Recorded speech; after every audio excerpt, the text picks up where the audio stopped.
Have you ever heard a name that sends a shiver down your spine? A name soaked in legend and fear?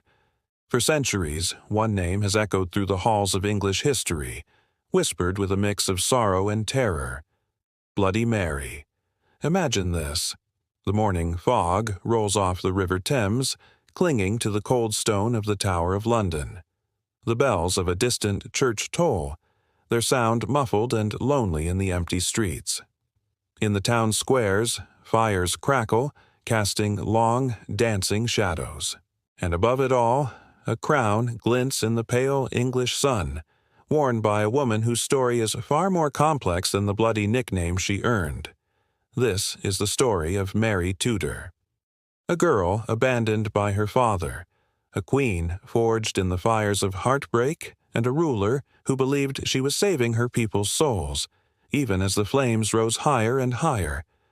To understand the queen, we have to meet the princess. Mary was born in 1516, the cherished daughter of the infamous King Henry VIII and his first wife, the devout Catherine of Aragon. For a time, she was the jewel of the English court. Her father adored her, calling her the pearl of his kingdom. She wasn't just educated, she was groomed to rule. She was fluent in Latin, a master of music and philosophy, and skilled in the art of royal diplomacy.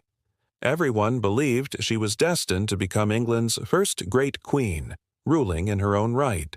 But then, everything shattered. King Henry's obsession for a male heir and his passion for a charismatic lady-in-waiting named Anne Boleyn changed the course of history. To marry Anne, Henry did the unthinkable. He broke with the powerful Catholic Church, declared himself the new head of the Church of England, and in a single, devastating act, declared his marriage to Catherine of Aragon void. And with that, he declared their daughter, Mary, illegitimate. Imagine being 17 years old. One day, you are the heir to the throne, the most beloved princess in the land. The next, you are nothing. Your title is stripped away. You are separated from your mother, whom you would never see again, and worst of all, you lose your father's love. The new queen, Anne Boleyn, gave birth to a daughter, Elizabeth. In a cruel twist of fate, Mary, once a princess, was forced to serve in her infant half-sister's household, treated not as royalty, but as a common servant. It was a humiliation she would carry in her heart for the rest of her life, a wound that never truly healed. Years of uncertainty and sorrow passed. Henry VIII died, followed by his young son, Edward VI, who passed away at just 15. A devout Protestant, Edward tried to write Mary out of the line of succession one last time, naming his cousin, Lady Jane Grey, as the next queen. But the people of England remembered. They remembered Mary Tudor, the rightful heir, the daughter of their beloved Queen Catherine. They rose up, not with swords, but with a roar of support. They marched for Mary. In 1553, Mary rode into London, a triumphant figure on horseback, draped in crimson velvet. The crowds went wild, screaming her name. At 37 years old, after decades of suffering, she had finally claimed her birthright. She was the first woman ever to be crowned Queen of England, to rule in her own name. As the cheers echoed through the streets, so did a silent, solemn promise she had made to herself and to her God. She would undo her father's work. She would return England to the one true faith, the Catholic faith of her mother, and she would do it no matter the cost. A new queen needs a king, an heir, and an alliance. To secure her throne, Mary made a choice that would seal her fate in the eyes of her people.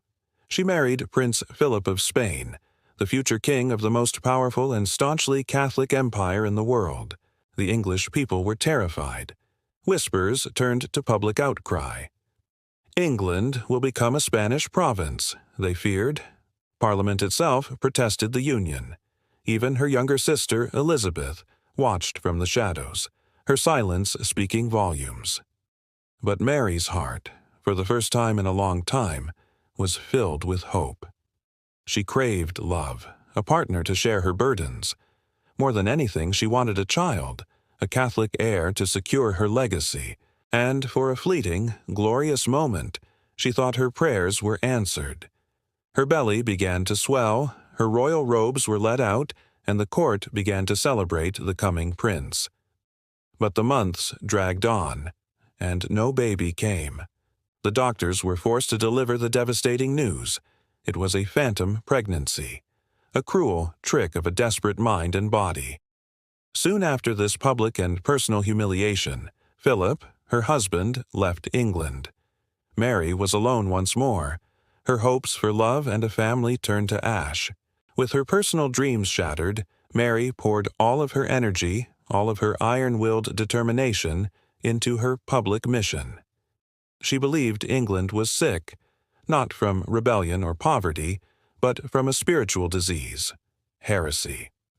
The Protestant faith, her father's creation, was a cancer on the soul of her nation, and she was the divinely appointed surgeon tasked with cutting it out.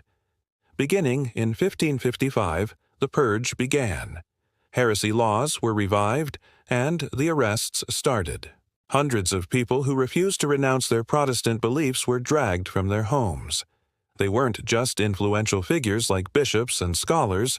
They were ordinary farmers, merchants, women, and even teenagers. Their punishment was the most brutal imaginable: to be burned alive at the stake. The skies over Oxford, Smithfield, and Canterbury grew dark with smoke. Crowds gathered to watch these horrific spectacles, some in silent horror, others praying for the souls of the condemned. Over the course of her reign, nearly 300 people were executed in this way. History remembers this as a monstrous act of tyranny, but in Mary's mind it was an act of mercy. She wasn't a cruel monster, she was a savior. She truly believed with every fiber of her being, better they burn for a moment now than burn in the fires of hell for eternity. She was trying to save their immortal souls, even if it meant destroying their mortal bodies. But the fires did not cleanse England as she had hoped.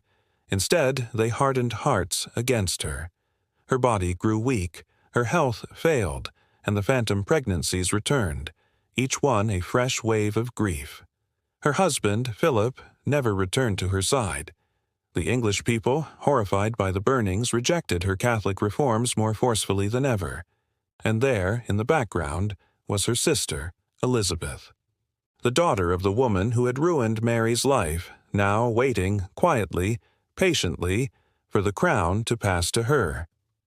In November of 1558, at the age of just 42, Queen Mary died. She was childless, heartbroken, and in the eyes of her people, unforgiven. The moment she was gone, her sister became Queen Elizabeth I. England swung back to Protestantism, and Mary's life's work was undone. She was remembered not as Mary the rightful queen or Mary the faithful, but simply and forever as Bloody Mary. So, was she a monster or a martyr? History is rarely that simple. It painted her in ash and blood, a one-dimensional villain, but beneath that fearsome crown was a woman who was brutally rejected by her own father, robbed of her birthright, betrayed in love, and driven by a desperate, fiery faith that she believed could save her country. In the end, perhaps she became what the world had forced her to be, a queen made of fire, ruling a kingdom consumed by fear. Queen Mary burned for her faith, and history burned her name in return. If her story made you question the nature of power, loyalty, and belief, then subscribe and join us on this journey. We'll continue to explore the lives of more queens whose crowns came with a heavy price. Thank you for watching.